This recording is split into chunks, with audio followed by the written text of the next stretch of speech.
Hormuz প্রণালী বিশ্ব বাণিজ্যের অন্যতম গুরুত্বপূর্ণ একটি জলপথ। মধ্যপ্রাচ্যে চলমান সংঘাতের কারণে এই পথ দিয়ে জাহাজ চলাচল মারাত্মকভাবে কমে গেছে।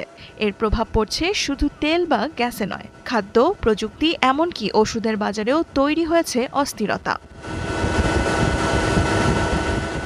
যুদ্ধের আগে প্রতিদিন ১০০টিরও বেশি জাহাজ হরমুজ প্রণালী দিয়ে যাতায়াত করত, কিন্তু বর্তমানে সেই সংখ্যা কমে দাঁড়িয়েছে হাতে গোনা কয়েকটিতে। এর ফলে তেল ও গ্যাস সরবরাহে বড় ধরনের ব্যাঘাত ঘটেছে। বিশ্ববাজারে এরই মধ্যে জ্বালানির দাম বাড়তে শুরু করেছে এবং বিভিন্ন দেশে এর সরাসরি প্রভাব পড়ছে সাধারণ মানুষের জীবনে। বিশেষ করে ইউরোপে গৃহস্থালির জ্বালানি খরচ আরও বাড়তে পারে বলে আশঙ্কা করা হচ্ছে।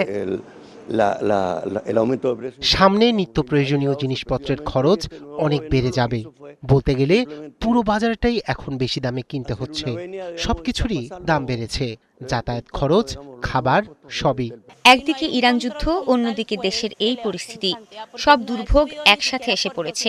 তবে যেহেতু তেলের দাম বেড়েছে, তাই নিত্য প্রয়োজনীয় পণ্যের দাম যে এত বাড়বে তা আমরা আন্দাজ করতে পারছিলাম। হরমুজ প্রণালী বৈশ্বিক কৃষি ব্যবস্থার জন্য অত্যন্ত গুরুত্বপূর্ণ। বিশ্বের প্রায় 1/3 সার, যেমন ইউরিয়া, অ্যামোনিয়া ও ফসফেট, এই পথ দিয়েই বিভিন্ন দেশে পৌঁছায়। কিন্তু সরবরাহ কমে যাওয়ায় ঠিক বপন মৌসুমে তৈরি হয়েছে বড় ধরনের অনিশ্চয়তা। সংকট ছড়িয়ে পড়েছে প্রযুক্তি শিল্পেও। বিশ্বের বড় একটি অংশের হিলিয়াম সরবরাহ আসে কাতার থেকে, যা মাইক্রোচিপ তৈরির জন্য অত্যন্ত গুরুত্বপূর্ণ উপাদান। এই হিলিয়াম ব্যবহার করে তৈরি হয় সেমিকন্ডাক্টর, যা স্মার্টফোন, কম্পিউটার, গাড়ি ও গৃহস্থালী যন্ত্রপাতিতে ব্যবহৃত হয়। হিলিয়ামের গুরুত্বপূর্ণ ব্যবহার রয়েছে চিকিৎসা খাতেও।